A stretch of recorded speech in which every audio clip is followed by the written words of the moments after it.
Henry Farnum was a possible Civil War soldier born in Londonderry, Vermont in 1835. He lived next to the Londonderry Cemetery with his parents, William and Lucy, and his sister.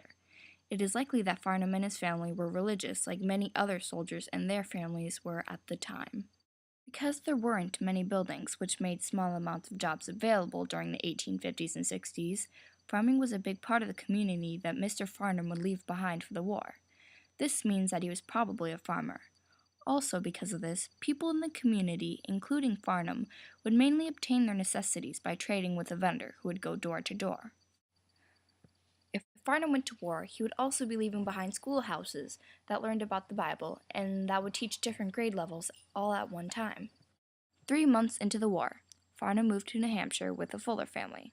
A month later, Farnum married Maria E. Woods, who was from New Hampshire. After their marriage, they moved back to Henry's hometown where he had a son named after his father, William. Will was born a year before the war ended. But would these things be possible if Farnum was in the war? Farnum's unit is unknown, but there was a GAR marker on his grave.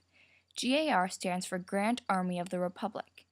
It was one of the most powerful among the various post-Civil War organizations that was only open to men who fought in the Civil War. If Farnum was in the war, every day he would be working on drills in bad weather, eating low-quality food, and have an occasional homesickness. But why would he go to war if all these long, tedious days were going to be waiting for him? It could be because he was interested in fighting or making others' rights equal, but he wouldn't know how long he would be away, and the only way that he could get out of the war was to pay a $200 fine, which was nearly a 2 years' worth of money from an average worker at the time. Farnum is a mystery to Civil War history. Even though he wasn't classified as a Civil War veteran, there aren't any documents that would support that he was. And the background information about his location, wife, and child during the war supports the theory that he wasn't a veteran.